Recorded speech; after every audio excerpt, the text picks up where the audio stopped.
we don't make it. I'm lucky to be alive. And they had a big "We Dem Boys" American flag thing on the back. This is Trump Michigan, 2024. Y'all. This is Michigan, y'all. Yeah.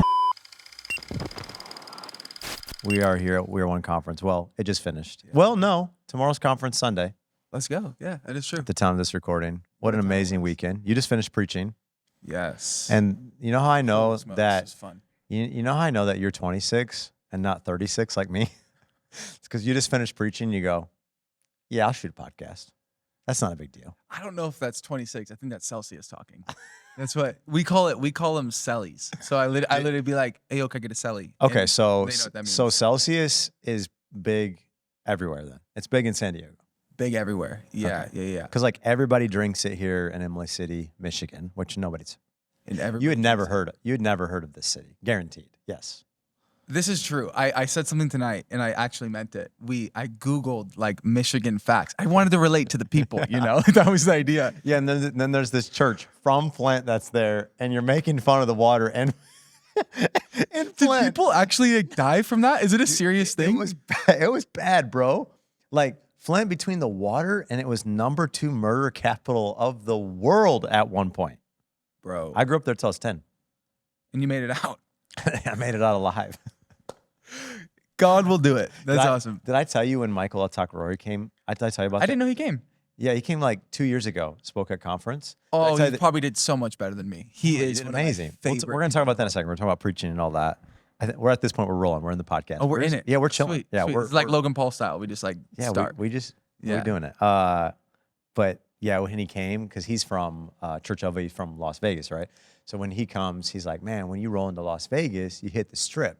He goes, when I rolled into my city, I was scared I was going to get hit by a deer. I was going to hit a deer. I'm like, dude, that was a good bit. Like he like ripped that out of the game. I'm like, that is a funny Last night, true story, Marcus and I sitting right over here. He came with us. You gave us the church van, by the way, to drive around. Okay, great. Which is I didn't awesome. know that. Yeah, so we've been driving this white van. Good. Hopefully, is it the new one or the old one? The one that shouldn't be around a school. That one. Like wait, does it have like a pointed or is it kind of round? Does it shake when you drive it? Yes. There's no seats. There's no seats. They gave you the old church van. Oh, I'm so embarrassed. We're great. No, we're great. Oh my goodness. But yesterday, Make a note that we don't do that again. The van doesn't have much, you know, and we're leaving the session last night, and I'm going to get onto the main road, whatever the main road is. 53. And I see a truck behind me, and I'm like, we can make it. I'm used to driving like my little, you know, we can make it. So I hit the gas. We don't make it. And this truck is like slams on its brakes behind us, kind of gives us the horn, swerves around us. The truck goes, and they had a big "We Dem Boys" American flag thing on the back. This is Trump Michigan, 2024. Y'all. This is Michigan, y'all. Yeah, I was like, I'm lucky to be alive and be then, here. And I don't even know exactly what it says, but then it's like those huge trucks, and then the bumper sticker's like, "You just got passed by a girl," or whatever it says. And it's like my wife when she's in high school growing up, she drove like a huge truck. And I only drove like little cars. Yeah. Like I just love little cars. I just like to whip around quick. And so then when we got married, she's like, "You're not gonna like get me a truck or something?" I go, no. So I think I got a Traverse, like it's a good in between. Yeah, get the like kids around, but because she doesn't want to do a minivan. But I'm like, listen, give me. And we don't have to keep this in if you don't want, but give me like date night, you and your wife. Date night in Imlay City, Michigan. Well, no, first of all, we don't go in Imlay City, Michigan. You go to Flint to drink water. Oh, we don't go to Flint either. So where we're at, you go 30 minutes and you're in the sticks, like you're talking to Pastor tonight. Yeah. Dirt roads. You're like deep in the woods. Self-service starts leaving you. It feels like you're almost going up north, basically. Okay. Then you go 30 minutes, so north, 30 minutes south, and you're hitting the city. You're hitting every restaurant, movie theaters, stuff to do. And so we're always hitting, you know, cities, Rochester, Utica, stuff nearby. So you just leave.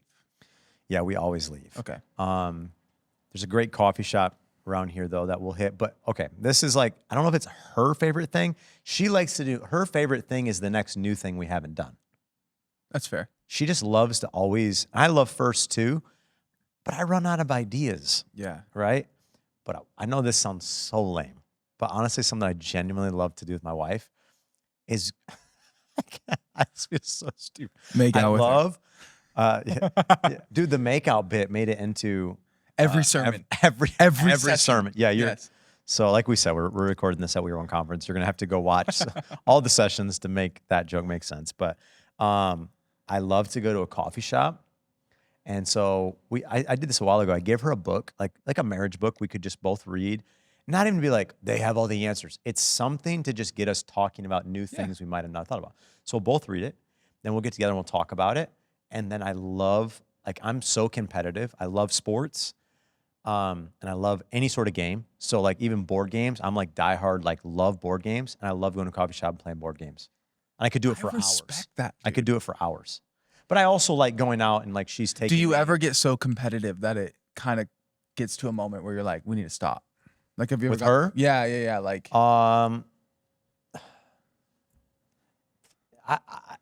at 36, I'm better now. Yeah. Probably at some point, yeah, because she's just not. But lately, she's been getting a little more, and I like it. I'm like, yeah. I Bring the like fire. Bring this out. Yeah. Bring this out, woman.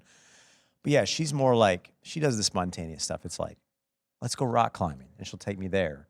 Or we did indoor skydiving, or she's planned all our vacations. Anything cool we've ever done, she plans it.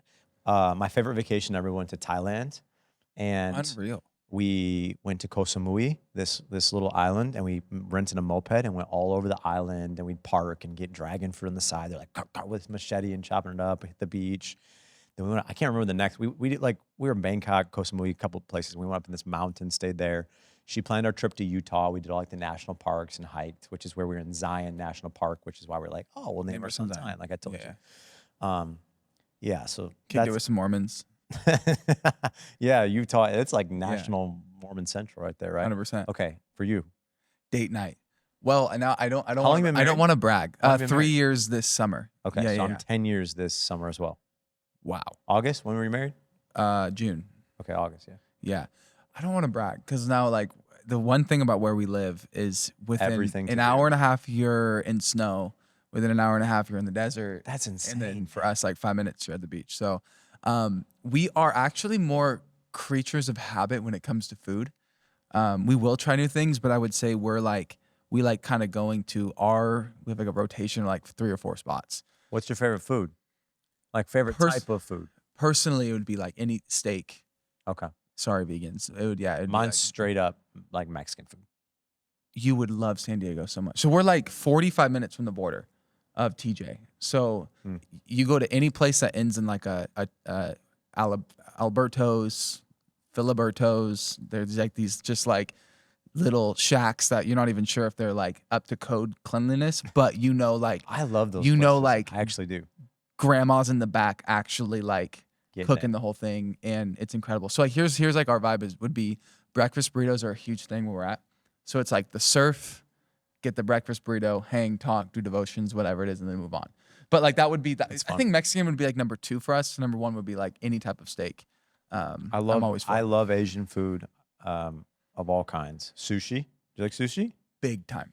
So I was just So talk to me about sushi in Michigan. Where does it come from? They got to fly it here, right? Kroger. I don't know the grocery store. I get the cheap stuff. No, I'm actually curious. So where does the fish come from? I don't know. Like where we're from, I like just look out eat at the it. ocean and I'm like, it probably came somewhere from there. I've had 2 amazing sushi experiences in my entire Okay. life. One was when I was probably your age. A guy in our church was like, we were working on a project together. It was probably like an Easter production or something. And he had built a lot of stuff for us. And he's like, I don't know, I was just pouring into him stuff. He's like, I want to take you to sushi because he heard I love sushi. Took me and they kept just bringing it and bringing it. And it was just every kind you could think of. It was just amazing. I like everything. Like I grew up like my papa, he's 93 now. He grew up, he fed me everything. He fed me cow's tongue, oysters, mussels, Rocky Mountain oysters. You know what those are? No, I do not. Those are bull testicles. Like everything. Okay. You Why never don't had they just those? call it what it is. I know. Yeah. It's because they want to trick you into I get trying what it you're saying. because you'll like it more than you realize, bro. Okay, last question, and Alligator. we'll get to like real content. Wait, I want to finish this. Okay, go for Okay, it. so I grew up eating like everything. So the sushi, my best 2 experiences, number 1 was this guy takes me, rolls it all out. Then, and then I said, let me pay. I said, you've been so helpful, church. Let me pay. They bring out the bill. It's like $150 for the 2 of us. I'm like just standing there like, he's like, Dude, the look on your face, that was worth it. I'm paying, bro. I planned to the whole time, but that was amazing seeing that. And the second one, I was just with John in Washington. Yeah, good he stuff. was speaking. Dang, dude. That was some good sushi. Was it called Trappers? Can't remember. Oh, okay. I didn't pay attention. I just kind of sat down and ate it. Gotcha. Anyway, sorry, what's your question? Oh, I was gonna give you one last food question, and then I could talk about food all day. Okay. But I like playing this game. You just committed an atrocious act. You're on the electric chair. You're done for. But they say we'll bring you one last meal. You get an entree, a side, and a Goodness. beverage of choice. What is it? Anywhere in the world. So if you want sushi, but we'll fly it in from Japan, it's gonna be the best sashimi or whatever. I literally, like, what I'm trying to think is like, I like everything. So I don't, oh my goodness. To be honest, I'm not saying this is my answer, but just talking it out. John and Nikki Garrett, who spoke this weekend, their pizza? pizzeria, it is actually insane. I wasn't just saying that. It is the best pizza I've ever had in my life. They do like this bruschetta. They do all this really crazy stuff. That. So I don't know if it'd be that, but I'm just like talking it out. That sushi. There's this taco place in Troy called Condado. That is insane. Oh my goodness. I would probably go with a classic. Even though I didn't even mention it, I would go with a classic surf and turf. Good call. I love Good crab. call. I love some king crab, snow crab legs Over dipped lobster? in butter with lobster. Yeah. I love that. I would probably go with that. And then what did you say? Like for an appetizer? What did you say? Side? Mashed potatoes. I love like some good garlic mashed potatoes, whatever. Drink, I don't know. I drink water Okay. and like energy drinks. Yeah. I don't know. That's probably it. Okay, that's fair. How about you? It's gonna be a ribeye. So you're a steak guy. Yeah. We do like Costco, get the 4-pack and eat that like 3 days a week. This is Pastor Lou. This is Yeah. like and Steve, Pastor Steve. Yeah. They like love steak. Ribeye, truffle fries as a side. I with love Parmesan fries. cheese. Yes, over the I've top. actually had like that. real It's truffle, like amazing. unreal. And then honestly, a Doc Pep. There is not a better soda than Dr. Pepper. I haven't had one in probably 5 years, but there's not a better soda. Like That's before I was gonna die. I was literally going to say that, but I would want it in a glass bottle, like when I'm in like on a mission trip, in, like Puerto Rico or something like that. The real thing. Oh my goodness. I'd like to change my answer, please. There we go. All right, we're locked in. Okay, we should podcast. We should get into it now. There's so much we can talk about. Yeah. I really think there's 3 main things that we were kind of discussing a little bit, just even over the course of this weekend, that I think is unique that people can learn from, whether they're in it, this exact scenario as this, or maybe God's even going to build it for us. Like one of them, for them in the future, one of them is just the fact that we're both in ministry with our parents. Like we work for our dads. Blessing and a burden. Yes. Yeah. And I think we should talk about that. And some people listening might be like, that's not me at all. But what if God is going to make you the first generation that raises that up? You know what I mean? So like my story with that is my great grandpa, like my family was in sin. Like you name it, it was in my family. Incest was in my family. Homosexuality was in my family. Like you name it, it's been in my family. And you can actually trace my family back to, we're German, Krist. It's German. So they were actually Nazis that had a mission to take out the Statue of Liberty that ended up dying on the mission. My grandma's like a history buff and keeps all the records. Wow. So it's like everything's in my family. And a Salvation Army man went to the doorstep of my great-grandfather. No joke. Goes, if you don't accept Jesus Christ, you're going to hell. Straight up, like old school. Yeah. He repented. Wow. Turned his life over, became a pastor. And then my papa, who's 93, alive now, is now a Christian in a pastor's home. Cigarette in his mouth, streets of Bad X, an hour from here north.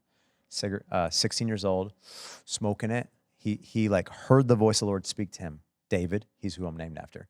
David, if you don't turn right now, this is your last chance. Turn to me. Turned his life around, got on track, called to the ministry. Wow. My dad then, I've watched how the story changes. I got smart finally. My dad then, raised in a pastor's home. He went to Bible college, Southeastern University in Florida, graduates. Go Fire. And And so all of my family, but basically me, my Very cool. brothers went Very there. cool. And so graduates, and he's like, I'm not going in the ministry. So he goes to Cape Canaveral. He's going to fish. He's going to make money. Like it was really the fishing was insane. The money was insane. That summer, the fish dried up. So he's there like I don't know what he was doing, cleaning fish, whatever he's doing. No money to be made. And God spoke to him like Jonah. And it was just like, Jeff, what are you doing? Turned back around, came back, became a custodian at the church. And next thing you know, he was my grandfather's youth pastor for 16 years. Unbelievable. So finally when God like told me, I knew those stories. So I'm like, okay, I'll go. So so now I, myself, 2 brothers, and then our spouses work for my parents. Yeah, I'm 5th generation. Okay. Preacher, pastors, local pastor. My great grandfather, he was a pastor in Tennessee in the 40s. And this is, you can fact check this. He was one of the only churches in their little region that allowed black people to be in the church. So your family were Nazis, mine were the opposite. But I'm just kidding. Hey, at least I was being honest. Yeah, thank you for that. But anyways, so they were one of the few churches that allowed black people in their church.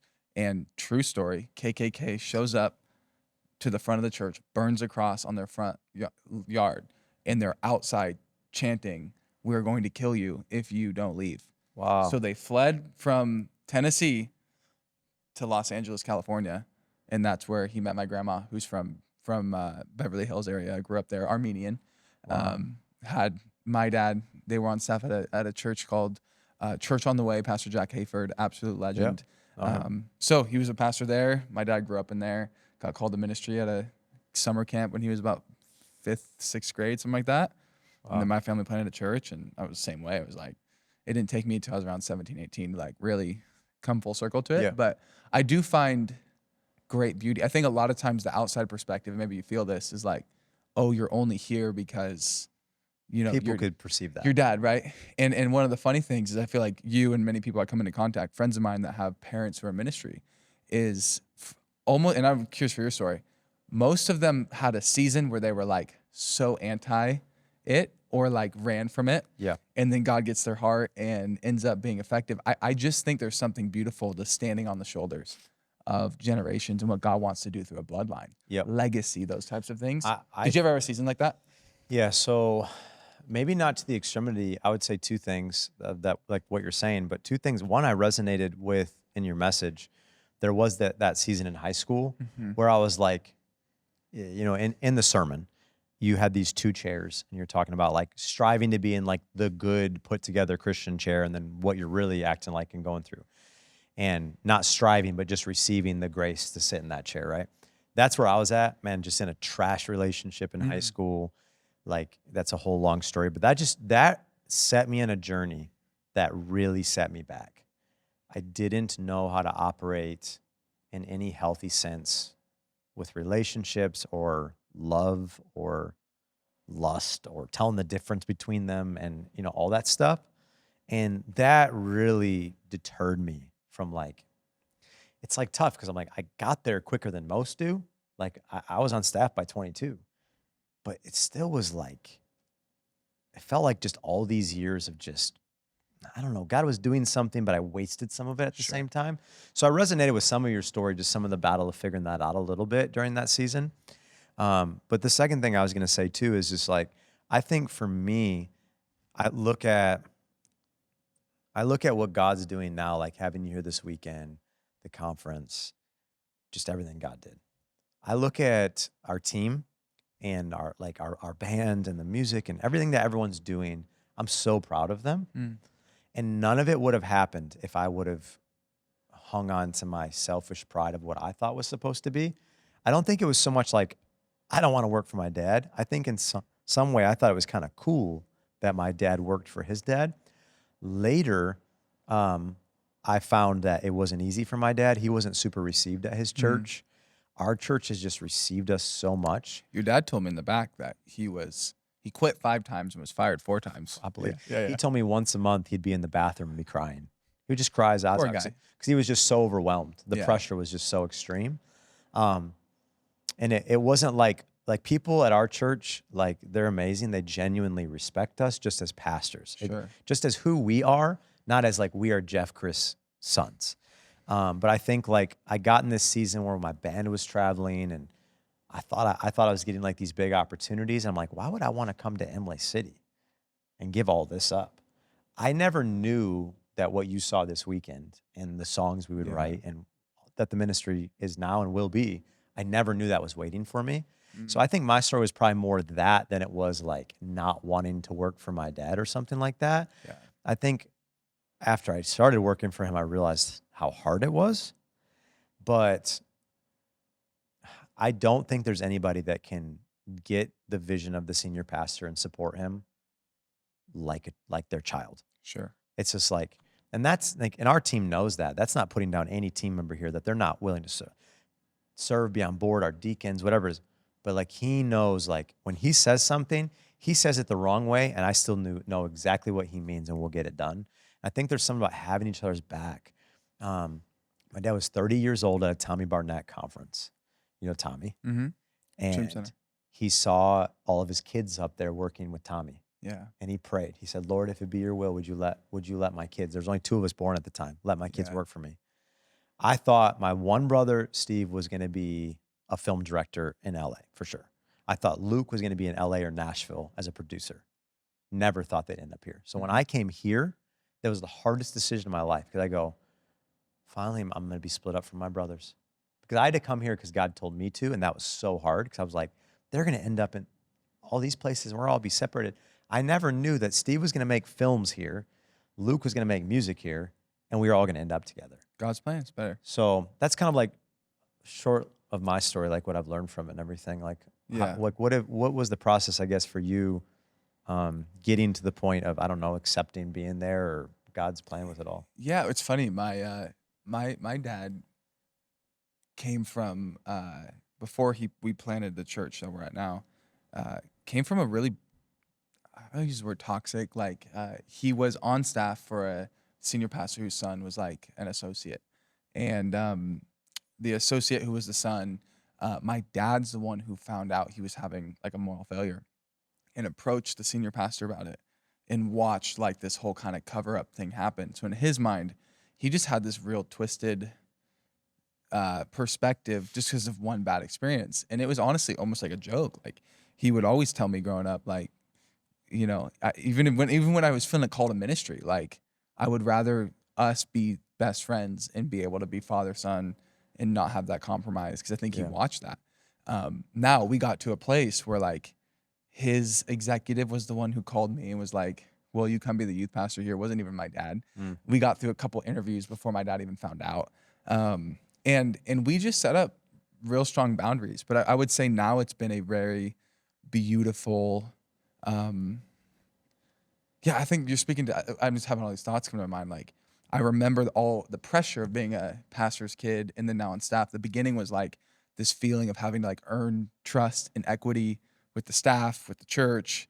And I would just think, especially just to encourage people, if you're in the situation, I think what won it for me was like me just being as faithful, as humble, and then there just being fruit. And over time, it became, like you said, not this is just because he's Jason's son. Yeah. But it was evident by the fruit of our life and by the fruit of our ministry that like, no, this makes a lot of sense. Yeah. And I think every time there's any conflict, it's for the purpose of long-term us being better. But I would say like our value is we are father, son before pastor, coworker, whatever it is. Like that's our number one priority to keep healthy. And we've done I think a pretty good job of maintaining that. We don't bring work home all the time. At times though, it is like, what hat are you wearing right now? Like everyone real practically, I'll literally be like, give me dad hat for a second. Literally, give me boss hat. Like he'll literally go, I'm putting on this hat. Yeah. Like, we'll even like do that. I think something practically we did too is just recognizing now as I'm his number 2 on staff, I wasn't. It's crazy. And it's taken time. I've been on staff 14 years. And leading we are 113, but on staff for 14. So I actually started working for the church when I was 12, mowing lawns. Then I was a custodian. Then I was an intern, and like to the point where I am now, right? So I've been around a while. There's no one that really knows the church besides him. like me. I can carry that for him. That is a place that, like a Joseph, the Lord's finally put me in, number 2. And so with that, there's a lot of strength I can bring him, but there's also, I could bring frustration if I wasn't careful in certain meetings. So one of the things we've even talked about practically, and I'd even say this to anybody, whether you're, it doesn't have to be your dad's the pastor or something. It's like if you're on a staff with your pastor, and if you have opened up a channel of communication, I'd tell people, don't do it in front of everyone else. Like meaning, like I'd be in meetings and he'd be saying something, and I'd be like, "Oh, Dad, there's a better way, man. I'm telling you, I'm thinking about something you're not. I could help you." And when I was early on and immature, I'd say that or whatever, and then it would almost show disunity in a way that I wasn't meaning. And so I finally got to a point where I don't know who I heard say this, but now what I've taught the teams is we always say yes. We'll figure out the details later. If pastor says, this is what I want to do, I want to launch a 3rd gathering, I want to launch a new location, I want to do that. Yes. Now, how does that look? Right. And so what I learned is behind the scenes now, he has given me the liberty to speak anything and everything to him. Every opinion I have, every thought I have, like, it's like I have a seat at the table for a reason. He wants my opinion. There's a reason I'm here. And that's just like kind of where I'm at now. It's not where I was even by any means at your age. I just got married at your age. At 26 is when I got married. I didn't even have my first born until I was 31. And so now at 36, having been here so long, obviously you gain the respect of the staff over time, things that just took time. And then I got to get to really know the organization to build, you're managing millions of dollars, or whatever that is, right? Yeah. I've just gotten there. Now he does me the service. He won't call me out in front of people. Like, meaning if there's something where somebody needs, I'm trying to create context, because it's not like he's just like, but it's something where it's like in a meeting where it's time to bring feedback and correction, he won't do that to me. And it's because we've built something now where I know how to speak to him, and I need everyone to show how much I honor him and how unified we are. And he does the same for me. Yeah. So I think there is something about the way they can, I think this is in general, but specifically the way they can watch a family. Sure. We're representing the overall church, Right. and we're representing the overall world kingdom body of Christ as well. It's like, it's piece by piece. It's like the little C should represent the big C. And I think, like, if you're a family doing ministry, we have families that come to our church all the time. And you know why they come? They look at pastor preach, and he's like a John the Baptist sometimes. He's rough around the edges. He'll let it rip. He'll say what needs to be said or shouldn't be said or whatever. It doesn't matter. He's going to let it rip in the spirit. And people will take him speaking hard things because they look and they go, child serving God, child serving God, child serving God. Goal. Yeah. Proof's in the pudding. Yeah. They will look and they go, okay, I'll listen to him. Yeah. Because if that's the byproduct of faithfulness and of speaking truth and of, like, you know, fathers confront your children, like whatever he teaches them, where fathers kind of cower and fall asleep and don't want to do the hard work, right? It's like when he speaks that stuff to them. And so I think even just the example that we show, where behind the scenes I can speak anything I need to, but in front of the scenes, we have to show we're on the same page. So if he's launching, it's been on Sunday mornings, he's launching something new that we didn't talk about that we would usually, I'm just like, right. I'm Talk to excited for me it. about this. I like asking pastors' sons this. Just being around you guys briefly this weekend, very different approach to communication. At least from what I watched both you guys Probably, preach. yeah. Yeah. Like, I'm firstborn, he's a baby. I can just tell you guys probably have very different styles in leadership. You coming up underneath him, submitted to authority, as you were discovering your voice and your way of doing ministry. Did you ever feel times where internally you're like, man, like the way he preaches is not the way I'm going to, or the way he leads me is not the way I feel? How did you navigate those while it sounds like you found your voice while still fitting under the vision and the authority and the covering of your dad? Yeah. But you guys have differences. Like how has that journey been? How did you get to that place? Yeah, it's kind of crazy that the Lord has kind of uniquely shown me, because everything I kind of know to some degree is from him. Right. And so, like, even the way I learned how to outline a sermon, or one thing he taught me, like in homiletics and in terms of learning how to preach, You know, I took classes at North Central. It didn't help like my dad helped me. Everything we structure, even here at Weir One College, when we teach our students homiletics, we teach them the principles that my dad taught me. Simple one. He just called it, you got to give a punch. You got to have a punch. You got to have a moment, basically, if you were to, let's say, manuscript out your sermon, let's say it's a 5-page sermon, you got to have a punch every page. You have to have something that is going to just intrigue them, a funny story, a powerful emotional moment, a illustration, something that is just going to keep the attention of your listeners. And so I look at just those things haven't left me. Like those things have stayed. I think he's a very different preacher now. He's 63, turning 64 this year. He's a very different preacher now than he was. He came here, started this church when he's 37. Wow. He's a completely different preacher. He's more of like a prophet these days. He comes out almost with that Billy Graham finger. Right. In his older years, he's getting this like prophetic voice.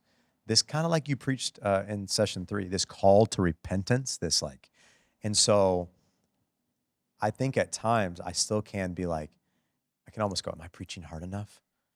Like my dad really hits this stuff. Do I need to do it? Yeah. And is it wrong that I just want to encourage the body this Wednesday? I will even still have that in my mind at times. Yeah.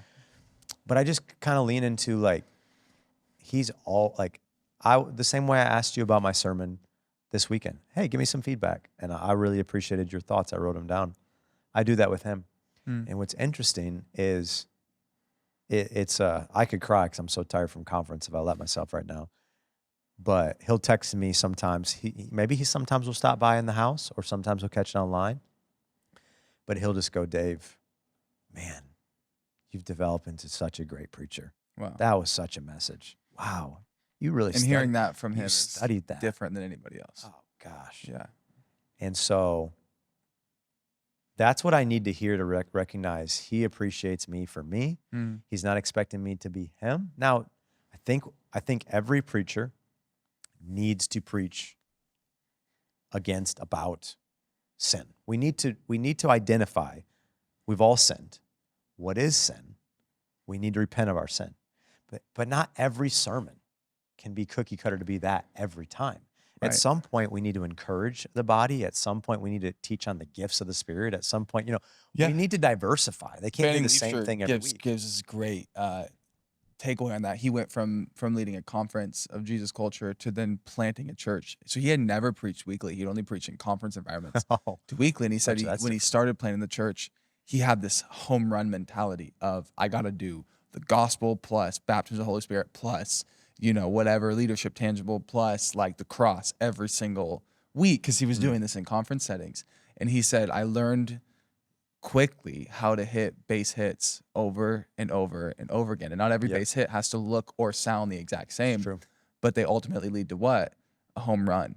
And he goes, when it comes to preaching weekly, and that's what I like about complimenting voices and complimenting messages, is like, you always preach sin, you're gonna have a beat up church. You always preach grace, you're gonna have a apathetic, sinful church, and it's like finding that sweet balance point. I loved that when I was at VuCon this last year in June. Rich got up and now he's launched the Mature Me podcast and he did the Mature Me series. Now he's doing these Mature Us series like with him in DC. He's on this kick, but he preached the first message. That's my wife's biggest joke to me. Anytime I'm like upset about doing the dishes, she'll just be like, mature. That's like our. It's like my wife says it too. She always says, "Grow up," though. It hurts a little more. But yeah, he preached that Mature Me message, and I loved how he came out of the gate. He's like, "Listen, tonight I don't need to hit a home run. It's just session 1. I just need to get on base." That even hit me going into when I was going to preach. Last night, session 1. It was like, I don't need to hit a home run. I just need. It was a home run. Yeah. Well, thanks. You had a literal tree on stage that turned into a cross too. Yeah. So.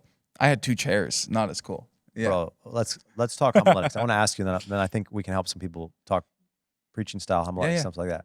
But yeah, that really helped me because I knew you were coming, and obviously, I brought you in because I believe you're a man of God, and I brought you in because I know you have an anointing. But I got to be honest, I brought you in because I also believe that the Lord has given you the gift of communication to preach the gospel. Very kind.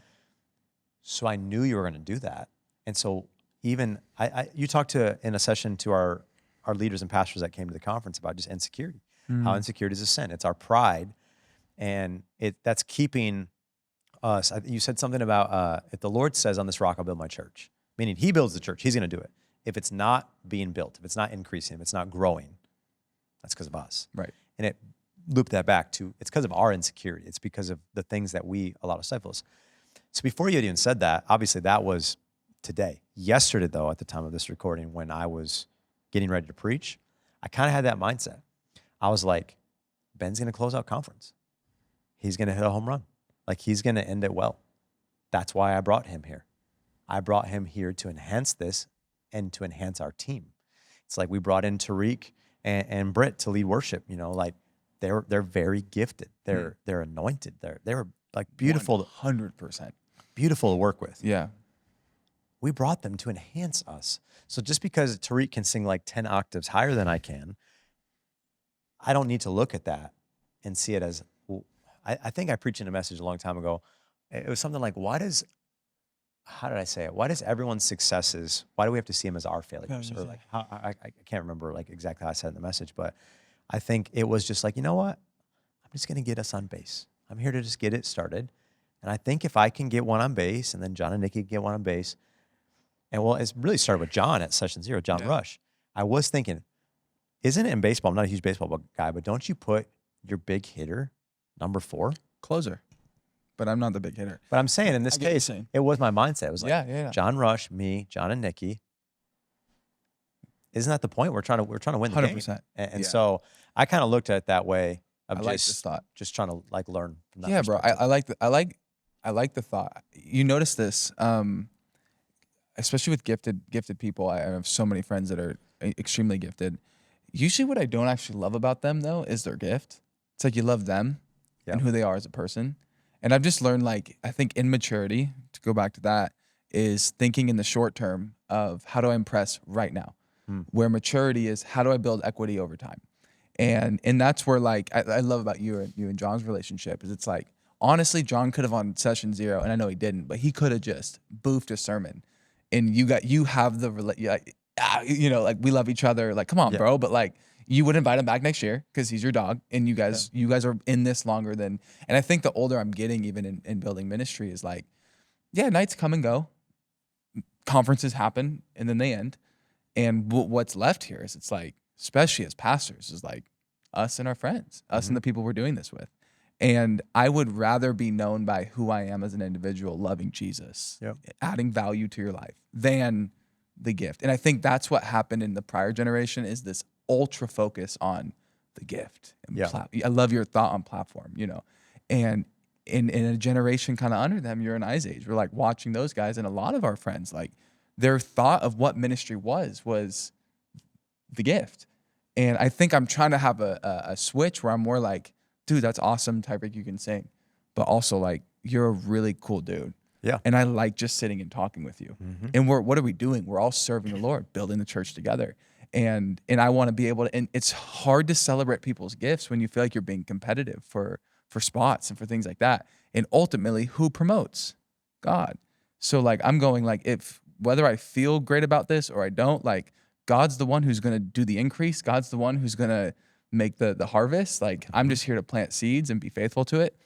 On the flip, I also go, like, we also got to be stewards of the gift and stewards of the craft. We're not here to waste it. Not here to waste it. Yeah. But that's not what makes the man. That's just what I'm getting at. It's good. I want to know you more than you know, and then that makes you and I be able to make each other better because we're actually able to speak into each other's craft without it being this like insecurity. Yeah. Thing When I came to you, you hadn't preached yet here at the conference when I asked you for feedback. I'd seen you online, but I didn't come to you and I wasn't like, I know you are the greatest speaker of all time. I just came to you knowing I do believe you're a good communicator. You're at the very least, even if you're not the best communicator, you're in full-time ministry. I brought you in as a guest, as a friend, and I just want feedback. Like, give me genuine feedback. And then, you know what I did? Is as I took your feedback, I watched you preach. And what you did was you preached the feedback you gave me. Try to. Because what you did, because you're coming from a lens. Yeah. In the same way I could give you feedback, it's from a lens of how I preach. And that's why feedback from different people is necessary. I think with the thought, even when you said with John, let's say he completely just biffs it, sucks. Would I bring him back? Yeah, I continue to. No, I'm just joking. So I think that you said like moments come and go. I think the reason I would is because of all the churches that were here, all the pastors that were here. You saw them all on stage. That's how we end conference it's every beautiful. year. Them and their students aren't going to remember if one session wasn't super amazing, or they're going to remember how well did we take care of them? How well did we serve them? How well did we pour into them and their students? Did their students feel loved? Like, if one speaker didn't do it, who cares? You know, it's like if John didn't ring the bell, if I didn't ring the bell, if you didn't ring the bell, it's like, but if your life is in these moments of like, we're literally just chilling, talking, or upstairs when we've been eating or whatever, if that's real and the platform can match that, that's good enough for me to bring somebody back. That's good enough for me to keep a relationship with somebody. Right. And it's funny kind of how our relationship started. Like when we talk about being friends, 'cause I think one of the first things I said to you was like, I'm not going to tell you that I'm your friend unless I'm actually going to be your friend. You know, it's like, so I think even when I say that as I'm building friendships with people, and it is a new thing for me because even where I live, I'm not like super connected all over the world. Like you're much quicker connected than I am. John Rush is much quicker connected. So as I'm connecting and meeting people, there are some that will fall off and there's some that will stick. And I even look at, obviously as we're getting to know each other more, but someone like John, it didn't stick because it was like, oh man, look at the chemistry we have, our best friend. I don't know how to explain it besides it's just we recognized we needed each other. Yeah. And I think that was like a new thing even for me because remember, I grew up with two brothers. Like you saw the band. We've all been together 15 years in a band. Built-in best friends. Yeah. I have all that. Yeah. But now I'm learning this idea of friends in ministry from a new perspective. I need new eyes and lenses to kind of see things. In the same way I asked you about feedback about my message, like I need that from a little bit further out. And so I'm kind of building even differently now, like with that. Yeah, I do. I'll do friends in categories even, and like meaning like I have like about 4 friends that like we could not talk for 3 months, but when we see each other, it's like nothing ever. Yeah, right. But I've also gone like there are certain relationships. It's like as I'm trying to grow in like financial understanding in that, like I have certain friends that like I will call and talk. Yeah. Because I want to see growth in that area. And the same way with preaching. Like Michael Roy is like one of those guys. Like anytime I'm preaching a sermon, I'm like, what? I do the same thing. If I'm ever with him in person, I'm like, rip me to shreds. What do you think? You know why? Because I want the value from it. I think one of the things lacking, what I love about you and John, and I try and say in ministry is ministry can be so transient and so almost using each other in ways. You see this often. It's like, I'll scratch your back, you scratch my back. And not in the way of like, genuinely for the sake of, you know what I'm saying? And I've watched like as we'll just say people in culture, people in ministry have fallen, all of a sudden you're like, oh, were you guys actually friends? Or was this just like because you guys were in the same whatever, you know? And I more and more have gone back to like even Jonathan and David, like a covenant friendship where it's like no matter what we go through, you and I, and you just can't have that with everybody. And then we got to be okay and mature enough to go like, hey man, my expectations maybe not that like we would die for each other. Yeah. But like also that doesn't mean there's not room and space for still good relationship and things to build and add value to each other's life. I just think it kind of comes down to is like, let's be real. Let's be real about our stuff. Let's be real. Like we need to have people like that in our lives. Yeah. And if you don't, that's where you get those very surface level, and I appreciate watching you and John this weekend. It's just like, I can tell it's something built over time and it's really cool, bro. It's really It was really cool to go to Washington together too. It's the first time we've ever done that. And just like, we literally spending time in a hotel room and stuff, like all these years being friends, and we've never done that.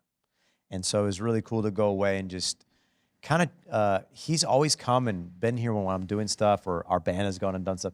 But it's like, I'm there and I'm just cheering him on. I look like a fangirl in the front row. I'm recording all of his sermon clips that are going up on his Instagram. Like I'm just there to be an armor bearer to him, And it was cool to have that time because I would say coming off of last year, he really called me out. Last year was just a really hard year. Like you heard a little bit of my story with cancer, things like that. And then it's like, it was the updated news of unable to have children. It's been really hard on my wife, and it's been all these different things. And what kind of happened was I kind of just threw myself into the work, into the vision, and I almost didn't really stop to grasp what I was going through. And last year, the vision was huge. I preached the entire book of Acts. I did 56 teachings on it. And I'm not talking like, I'm not talking about like just preaching a sermon from the heart. I'm talking about like deep, not only theological, but historical study on the book of Acts, like really understanding what took place. I've never done anything like that. Hardest thing I've ever done in my life in preaching. Wow. Hardest thing ever. It was expository. I basically covered the entire book. Maybe missed some words, but I threw myself into that. And John finally called me out, and he was just like, bro, you're being a bad friend. You're literally not there for me. Like like in the meantime, he got filled with the Holy Ghost and started speaking in tongues. I'm serious. I didn't know about it. Wow. Number of things. And he thought it would be fun. He goes, I'm not going to tell you. Like we're not spending time to like talk. And it wasn't like he was being needy where it's like, talk to me every day. It was like weeks, months were going by, and we weren't. So I was so, I don't know, misfocused. Yeah. But when he called that out, that was why I went to Washington this year. That's like, I was like, I'm starting something new. I'm going to go support him. I'm going to show him I'm with him. And it was kind of cool. I want to get back on preaching a little bit, because I think some people listening could learn from you. You can say something before we go, but Yeah. we'd be in the hotel room, and he'd be like running his notes by me. What do you think? Yeah. I was like, bro, you need something here. This isn't Yeah. connecting. And then he'd preach afterwards, and then give some feedback, and I'd see him like write it down, and he'll preach it again, one day or whatever. But it was just cool from the perspective you talk about friends, feedback, preaching, long-term relationships, whatever it is. That kind of this year has sparked in a new way because of the lack of previously, and me recognizing like I'm off kilter right now. Yeah. So that's just me. Yeah. I've started to look at my time as I looked at money, or in the same way you tell your money where to go. Shout out Dave Ramsey. You don't, in the same way I've learned the older I've gotten, I've had to tell my time where to go. Yep. And if you were to look at my phone right now, you'll see like a list of reminders. Start with the Lord, call one friend. Like I have to literally schedule time. Yep. Where it's like, and it's a different person all the time, but like if I don't schedule that in, it's so crazy how much time will go by. And all of a sudden it just brings me this thought. My dad does this teaching, but it's massive he kind of does this whole thing. I'll summarize it, but he's like, maintaining your soul is not God's job. That's yours. He is the filler of it, but the maintenance of the health of your soul is yours to steward. And he said the 3 areas that usually you will find your soul getting sick in is either a lack of restorative time with God, a lack of recreation, things that get your mind off of the ministry, the work. But his third one is deep friendship. And in the way I tell our team or our students this is, when was the last time you stayed up till 1, 2 in the morning with like your best friends in the world? John did with my dad last night. Yeah, and you just get lost. But even though you're tired the next day, you feel full. Yeah. It's like those types of friends. Yep. And I've learned when I'm getting in seasons where I feel dry or I feel empty, or I'm like, I gotta call Jordan Wilcox. He's one of my college roommates. I gotta call Jordan, and we just need to FaceTime for 2 hours. He lives in Florida now, so we can get to see each other all the time. Right? Like I need to go hit golf balls with Chandler. We need to I have to schedule that into my life, and it is almost as imperative as my recreation and even my restorative time with God. Like they all go in hand. Like I can be in seasons where I'm super intimate with Jesus, but I'm like relationally just off kiltered, and I'll still feel like something's missing in my life. Like, because God created us in community, created us in friendships. I just think we need to fight for it. Like that's what. That's really good. And have people to call you out when you're drifting and falling out, and that's a true friend. That's really good. I think I am a person. I'm gonna say it how it's in my mind, but I'm kind of almost like fixing it as I want to have it come out of my mouth. I'm so driven towards the call. I'm so driven towards the ministry. Like with We Were One College, like the ones right here that are like running this podcast, like one has been hired here outside We Were One College. 2 of them are in there currently. One's about to exit and get on staff as a youth pastor at church. Like I'm so passionate about that. I'm so passionate about students. I'm so passionate about our leaders. I'm passionate about worship, preaching, probably too many things. I'm so sold out for that I don't do the simple things that most people love to do. Get with a friend and go have fun. My wife's been telling me for years, you need a hobby. Get a hobby. That, I'm just saying that for me personally is a problem. Like that's something I'm really realizing now. At 26, I could get away with it because I was just newly married.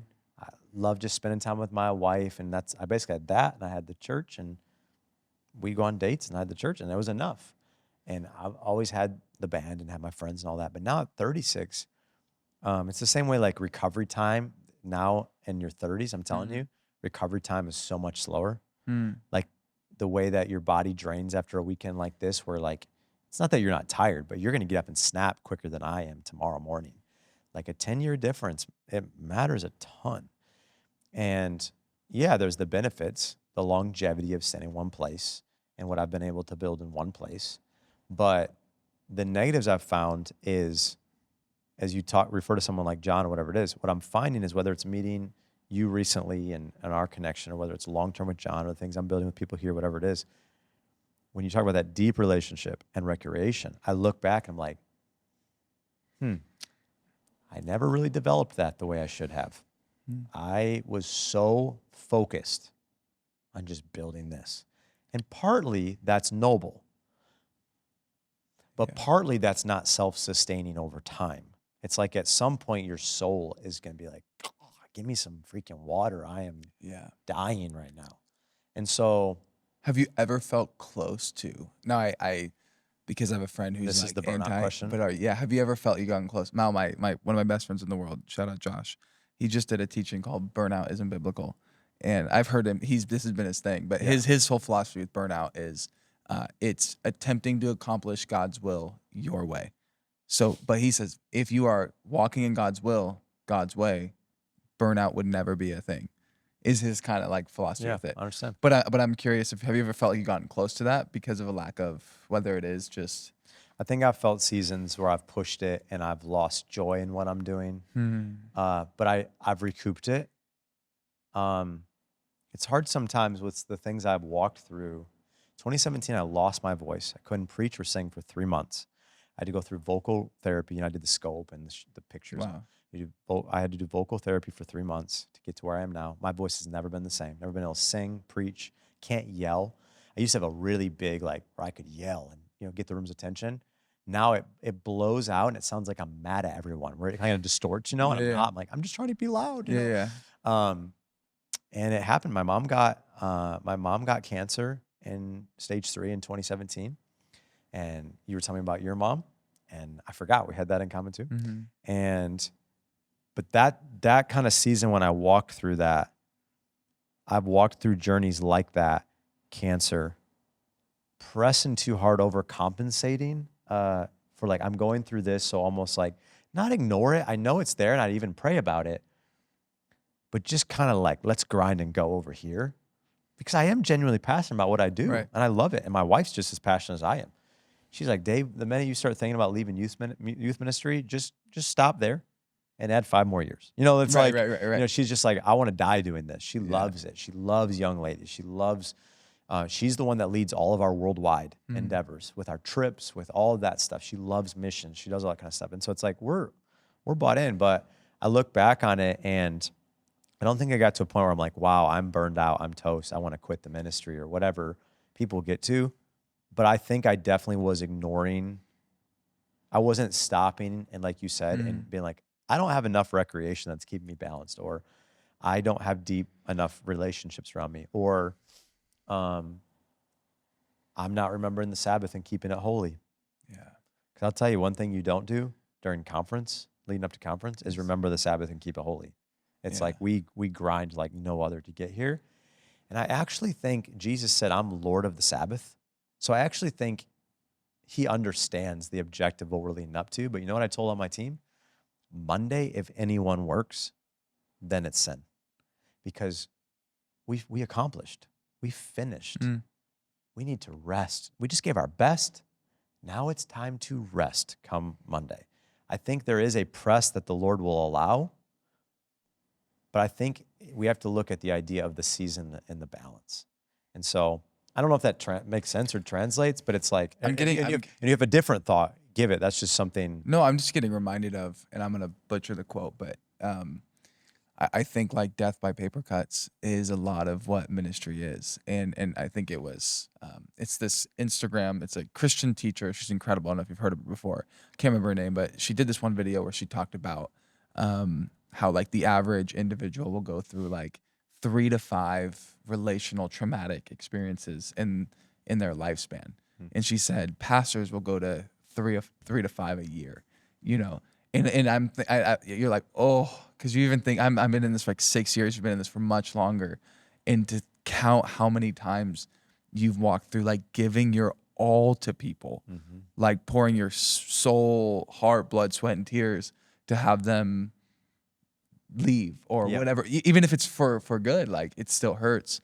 That's the one thing why I think this is so vital, is to be in this thing for the long haul. What I've watched with like guys like my dad, your dad, who've just been doing this for a long time, is there is such a intentionality with how they spend their time and protection of the soul, protection of the family unit, protection of the marriage. Like, and if that's not happening, ministry just has this way of like cutting, and you're always giving and giving and giving, that if there's never an intentional way of refilling, and it's not like it's not even a selfish thing. It's like a spiritual thing. Like you will not make it unless you have those things in your life. I've heard two great mentors in my life say two polar opposite things, and they're both true.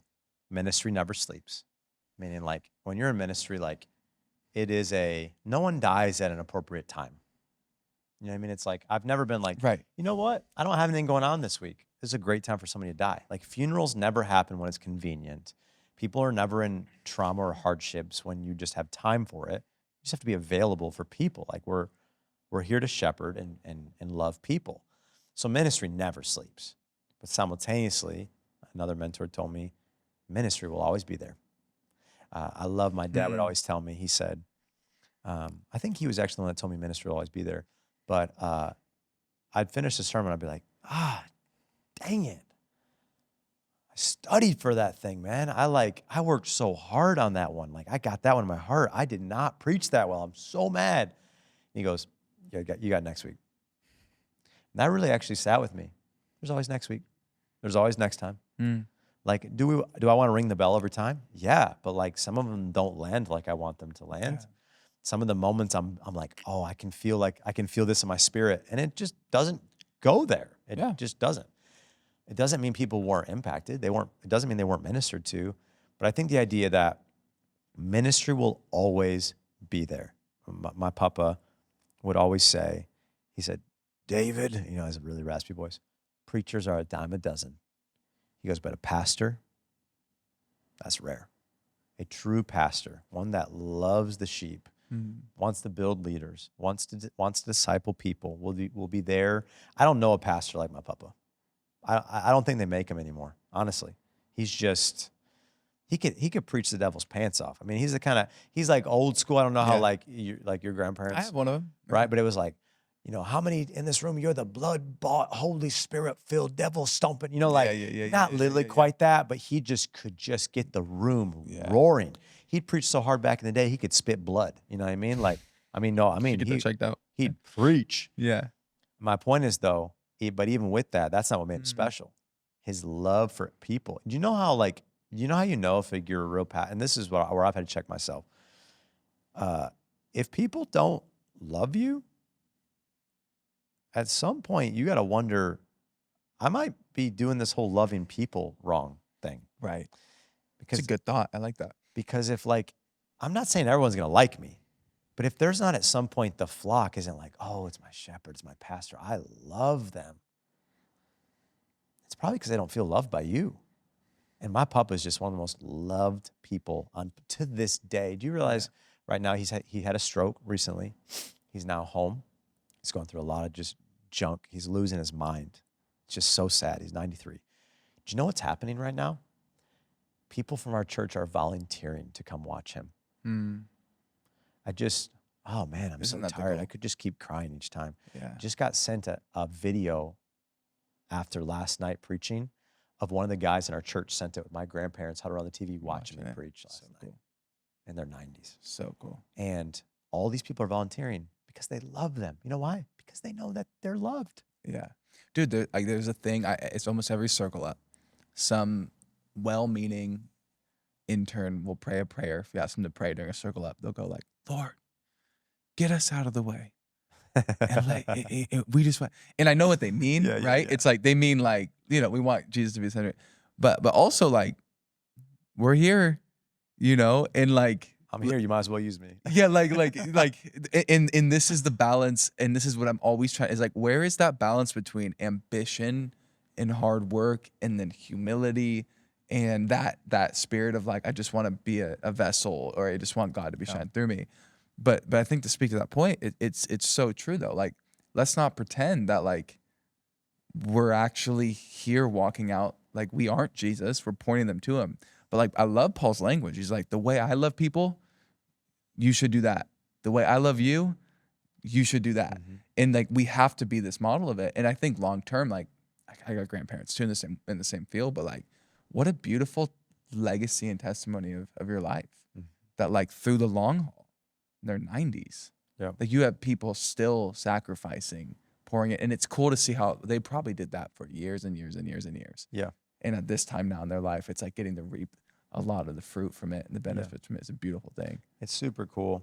I had two thoughts I thought maybe we could end with. I know that we've been talking for a while, but I think this could help people. So let's just go there. Sure. You alive? Alive, bro. We're tired. We had a long day of conference, but It was incredible though. we're here. We might as well do it. I was thinking about how I'm 10 years older than you, and I'm starting to look it, but I don't feel it to some degree. It's like I'm still in it, man. I want to go. If my dad wasn't the age he was and thinking about the secession plan of our church and all that kind of stuff, man, I wish I was 26. I'd hit this thing at 26 and start all over again. And I'd go 20 years. Like, I got that kind of vision. I realized that I don't know at the point in which I've even asked my students, am I still cool? Like joking, but I'm like, at what point am I too old to be the front man? Meaning, like, it's not that I can't preach and things, but I do think I have to be intentional about having young enough leaders around me and out front for relevance and things like that. But watching you this weekend was like a blast from the past. It was crazy. Even Tariq, I mentioned this to you when we were on stage. There was one point he's leading, he sets his mic down and he just gets clapping, gets the whole room going. Yeah. And I was like, dude, that was me. Oh, during All Hail King Jesus tonight. Yeah, he was like, just got the room a cappella going. I like, that was me. Hey, that was my call, by the way. It was good. I went to the MD. It was said, actually just the voice. Just the Oh, voice. you did? I did. I had my in-ears out because I wanted to hear the crowd. Okay, yeah. My band hates me for it. I always pull my in-ears out and I leave them in the dust. But yeah, I would just jump in the crowd and start partying with people. And I still do that at times, but I used to crowd surf a lot more. I don't do that as much anymore. I got dropped by middle schoolers way too many times. So but I'm just saying, it's different now at 36. It really is. I love it more than ever before. I still feel fresh and I don't feel old. But I watched you, and I think, are you considered Gen Z at your age? By a year, yeah. It's crazy. So even the generational gap from millennial to Gen Z, I could tell. I literally could tell. As you were preaching tonight, I could tell. In any other setting, if we're just talking, I actually wouldn't think we have an age difference, either because I'm immature or you're more mature and we just meet in the middle. I don't know, possibly. But when you were preaching, I go, yeah, he's younger. I turn to John, I go, he's way more relevant than I am. And I wasn't saying that putting myself down. I'm being honest. You were able, I think one, and the two things I want to talk about, I just want to put them out so we don't forget them, is the age gap and maybe talking about, I want to encourage you right now, some of the years you have, and then maybe we can even talk about like where I'm at now. Yeah. And then I want to talk about preaching. We'll kind of just blend it all together. I think one, you're a great communicator, and God, I think one is gifted to you. I think you've surrounded yourself around the right people. You've watched, you've learned. I think you're going to still be figuring out your voice as I'm still figuring out my voice for years. Yeah. We just got to try stuff. Sometimes like that message Friday, I've never gone that illustrative. Yeah. I just wanted to try it. Yeah. And sometimes it's like no illustration, just preach. You were talking about time earlier, like the currency of time more than even the dollar, right? I just did a whole series, a 6-week series on time. I literally started with a lifetime and I went years. I went all the way down to minutes. I think I skipped It's a months. cool concept. Yeah. I preached on the Bible talks about all the increments of Right, time. right. It's crazy. And I just want to challenge myself. Preach Yeah. the whole book of Acts, just wanted to challenge myself. Yeah. And the way I'm preaching this year is way different than how I preached last year. I think it is about all of that. But when you were preaching, you were just one, because of your communication craft that you refined. Two, you're relevant to this generation right now, even in a way I'm not. And what it didn't make me feel less. It didn't make me feel like I'm old hat or something.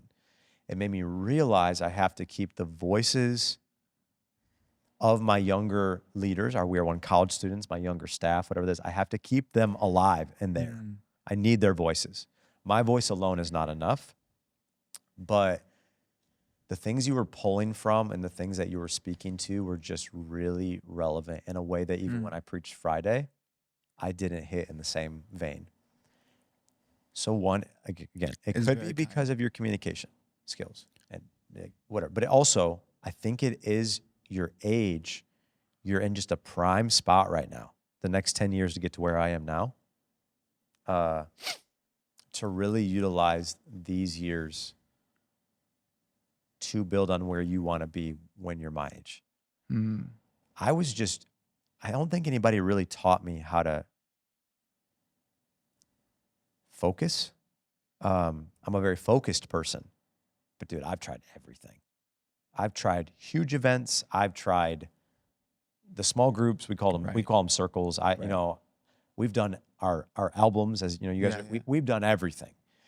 And, the huge event we did besides this, it was called Ignition. And I inherited it from my youth pastor. He grew it to 300.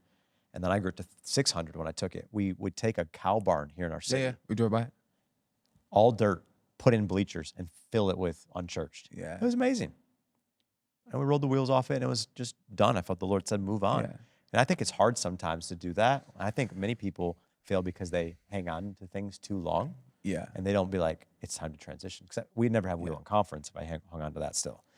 But I was just going to say, I think you have such prime years right now that I'm almost like, I don't know if this is biblical, but a holy envy. I'm just like, oh, man. Yeah. Those years are done for me. Like, I have to really now be like, what am I building on now? Either what have I built that I go off of, but I almost tried. I don't know if they are, though. I'm also, thank you for your kind words. Genuinely, I'm hearing them and, not being like facetious, but it means a lot. On the flip, though, I think a lot of my friends, for whatever reason, when I started in youth ministry that got brought around me, were about anywhere from 5 to 10 years older than me. And I've watched all of them. Now we were sitting having dinner with, I mean, I could name names, but like 6 guys who were all like youth ministry, kind of running it in the nation. We're having dinner a couple weeks ago at an event, and I was the only one sitting there still in youth ministry. And they didn't quit. It was just like, senior pastor, campus pastor, whatever it is. And I was asking one of them, I was like, what was the indicator of a changing of season?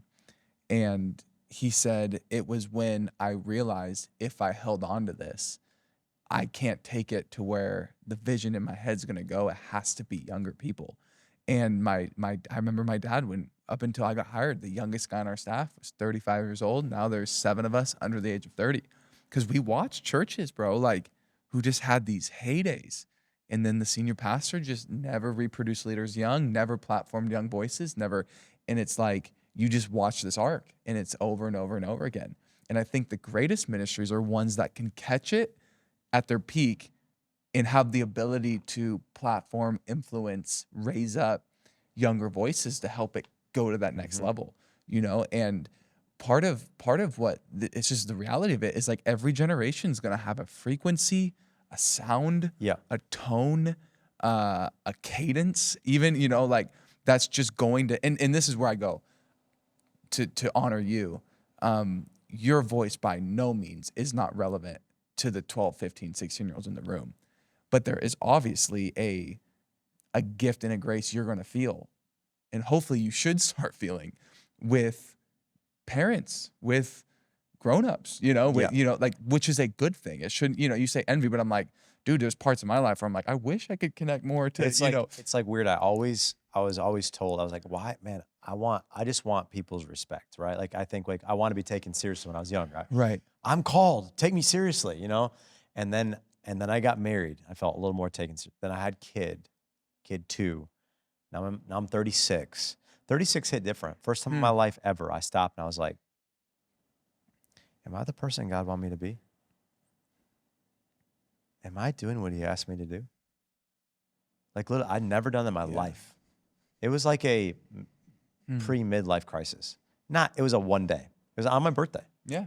And it was that far. That's all it was. But I was like, God, am I who you've asked me to be? I've taken 36 years here on earth of the time you've given me. Have I developed into who you've asked me to be? Or am I headed in that direction? Right. And so 'cause I'm now closer to 40 than I am 30. 35 was just actually sweet. It's like you're right there between like you ain't there and you ain't there. Right. You're like in this space. But 36 was like, holy smokes, in 4 years, I'm gonna be 40 years old. And that's not bad. I mean, like Rich Wilkerson Jr. is turning 40 this year. Which is also disgusting because you're like, crazy. when I think of him being under the age of 40. Pastor Stephen is like only 44. And so it's like, it is crazy. Like what when are we doing with our lives? You know, I mean, I think about that too. At 26, your age, Pastor Stephen Furtick planted Elevation Church. Oh my gosh. And I think a lot of people, even listening to this right now, they would feel an insecurity or pressure. I'm 10 years behind that. So did I do it wrong? No, I did what God asked me to do. Yeah, that's And it. I really think that's what it comes to. And even when we talk about, preaching, like the cadence and the approach and all of that, we both have a similar but different cadence to our approach, and I think I can be highly illustrative. My mind works in production. I can work in cues, and I can ditch it all and just go straight spirit and flow in the worship and go. So I like to do it all, but I think when I was hearing you, it's like, I'm trying to think how to say it. I think just at 26, you just had words to bring to the generation that I wouldn't think to bring. And I do think it is because I'm not quite, I don't know how to explain this. I'm not quite an adult. Like I am, but you know what I mean? It's like to the adult crowd only. And I'm not fully to just the youth crowd anymore. I'm in this space now where I'm a parent, so I can speak to parents. Right. I'm a leader of leaders. But I also love young people, and I'm almost now to most of them, I can be their dad. Like age-wise, I can be a lot of their dad. And so my voice now has become, as it sounds now because it's so trash from conference, fatherly in nature. It's like in this season now, in your season, I was like, I don't know, big brother, crazy uncle, something. Right. Now it's like, I'm dad. Which I would argue yours is probably more effective. That voice. It maybe sterner, like clean your room. It might not like dad versus cool big brother, whatever it might be, which you are the cool big brother. But like, I think it's more and more even with how we look at what kind of leaders I'm bringing in. I'm like leaning towards the fatherly figure, some like 10, 15 years ahead, There also, though, is an openness and a receptivity when they look at this is why most of our group leaders are under the age of 25, because there's just something about like sitting down with someone who's in college versus sitting down with someone who's your parents' age, and you just having an openness to like, they care about me, they want to hear about me, they want, that there is an effectiveness in this. But I think it is a both and. I mean, the cool thing about being around here is almost everyone on your team, though, is like in that college they're all age young where you're 20s. getting both. Yeah. This is me being honest. You know what why I was most nervous to bring you in? Because you're so young. And you know why I brought you in? Is because the recommendation that I had gotten, reaching out, John Rush being one of them and asking, was some of the circle of influence that you're in and the voices that have poured into you are the thing that have kept you grounded and shown you if you don't stay grounded, here's what could happen to you. Because right now you're running in circles and God's opening doors for you that are huge. he's doing it very quick. And partly, I think even like for me, I'm like, oh God, I pray for you. I'm like, I literally am like, Lord, please protect him because he's giving you so much pretty quick. And anyone that gets too much too quickly, it usually destroys them. But growing up in ministry, you know that. Yeah. My dad just had this conversation with me. And I'm having flashbacks. You're telling me, but my dad probably sits me down. It used to be like every week. No, like maybe once a year. Are you staying humble? Yeah, trying. I think, yeah. I'm pretty sure. Yeah. He goes, Dave, God's hand's all over you. Yeah. He's using you for great things. Stay humble. And when I was thinking about bringing you, you know, and I'm so thankful that you said yes. When I was thinking about bringing you, I was like, 26. I know he can preach, but man, that's young. And it wasn't that I would discount you because of that, because the number one reason is because I didn't want to be discounted at that age. But I know that at 36, I've been married 10 years. I have 2 children, which, you know, you have banks earlier. So like that actually helps a ton to ground you. I've been in ministry long enough. I've seen enough. You know, I didn't understand your full background as a PK or any of that stuff. That changes things. It does big time. But someone like, do you know Vince Parker? Someone like Vince Parker, that's more up in years, or any of those names you can use, or mine here now shortly. It's like there's a grounding that comes with age. And I think maybe even for young leaders listening, I want to be careful when I say this, because I was the person I was like, don't count me out. You know, like I love the Lord and I want to be used. Yeah. Yeah. Be grounded. Stay grounded. Like stay grounded under your leadership. Stay grounded with the right people speaking into you, around you. Like me and John in the hotel room, I just went scenario, thing. Here's what I'm going through. Here's feeling. What do you think? And he just was like, well, this, and I wouldn't do this. And I just let him pour in. I always, even my brothers and, you know, Pastor Tyler here on staff, it's like my dad, it's like, speak into me, because I don't think if I had my dad constantly pulling me in and saying, stay humble, I probably wouldn't have. Because I thought I was something, I was nothing. The older I get, I realize I know nothing. Yeah. And then I have all these people asking me, so how did you build your youth ministry? And how did you build this conference? I'm like, I don't know. You know, it's like I can try. I give practical, and I can help them. I give them resources. It's why we do, you know, some of the things like our network and the things we do. Yeah. But in the end, it's like the more that I know, I realize I know nothing. Yeah. And to some degree, the more that God allows me to become, I feel like I truly feel like I am nothing. Yeah. And I'm not saying that in a way of putting myself down and saying I'm a piece of crap. I'm saying, like, in a truly humble way before the Lord, it's like, you know, I'm just a vessel. So I think that was something cool I saw kind of carried with you this weekend. Is like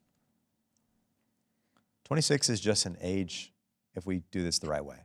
36 is just an age if we do it the right way. Yeah, years of experience, how long you're in ministry, things like that. But it's like when you can get the right people around you, grounding you, obviously growing up in the ministry, all the different things, it changes things. And I feel like you definitely don't carry yourself like you're 26. You're definitely beyond your years. That was something that I always just even sought to do too. It's just, I want to be my age, like, but I want to carry myself like somebody that can be trusted, respected. I want to be honorable, you know, in the things I do. I felt like watching you preach, though, there's just a lot I could learn from you. Hey, we actually shot a part 2 to this. Ben's on his phone. You're fine. You can keep texting. I'm texting John Rash, no, it's actually. Fine. Hi, John. We shot a part 2 to this, and it was so long that we're just going to split it in 2. So if you're watching this one, there's another one coming. The part 2, though, is specifically to help communicators. It's to help people that want to preach the gospel. You could be a pastor of a local church. We are not coming. experts. No, we're just talking about it. We're just learning from one another. But so we hope you enjoyed this one. Catch the next one. On the flip side, do you guys say that in California? We don't. I just said it. You know, what's some of the things you say? 26-year-olds don't say on the Watch the podcast. You know what that means. What's some of the things y'all say in Cali that we wouldn't say here? Oh, well, he's not from Cali. What's a good one? Okay, here's do you guys say that's cracked? No. Yeah, so I mean, and it doesn't mean like drugs. You mean that's like that's sweet? That's sweet. Yeah, that's cracked. Gnarly for sure. Yeah. That's radical. No. Not that's like one that stuck with me, like rad, but You guys say sick? people, oh my gosh, yeah. Dude, I came Yeah. home from college. Like when I was 22, I literally came home from college and everything was like, dude, that's sick. That is so sick, say bro. that all That the is time. so sick. Like, I'm trying to think. Okay, here's like a weird one that at least maybe this is just our students, but it's like the thing is like coming up with like demeaning nicknames, but intentionally and like not like potty mouth type stuff, but like what up pipsqueak? yeah. Like that's a common one. Yeah, what up bud? You know, what up champ? What's some of the Like things that kind of what's some stuff things is we like say? Do we have any? I can't think of any right now. They say a lot of dumb things. Bruh. Like people Yeah. talking like British accents and stuff a lot here. I don't know why. I say bro way too much. Or sore. Like what's that? Oh nor? What how do you or nor? You guys no, it's stupid. I don't know. Or no. But I say bro a lot. Bro. And I say it in my preaching a lot and I get insecure about it. Oh, slay. They do say that a lot. Slay. That's slays. That's I don't slay. I don't Kai says that? Yeah, I don't know. Bruh. I do think like the surf thing is so funny though. Like all of our kids have tan lines. Have you noticed this? Yeah, from wetsuits because they're in the sun all day with a wetsuit to here. How often do you surf? This season, since having a baby's been a whole new life. I would say like what was the average before was like 2 to 3 times a week. Sheesh. Now it's like I surfed once this week before coming here, which was like That's awesome. solid. So like once a week if the waves are good. It's kind of been flat recently, but That's tight. it's so fun. Yeah, you gotta come to San Diego. We'll go. Okay. I'll be there. Yeah, you have fun. We'll go shred the gnar, hit the lip, the whole thing. That's cracked. Yeah, that's cracked right now, bro. Yeah.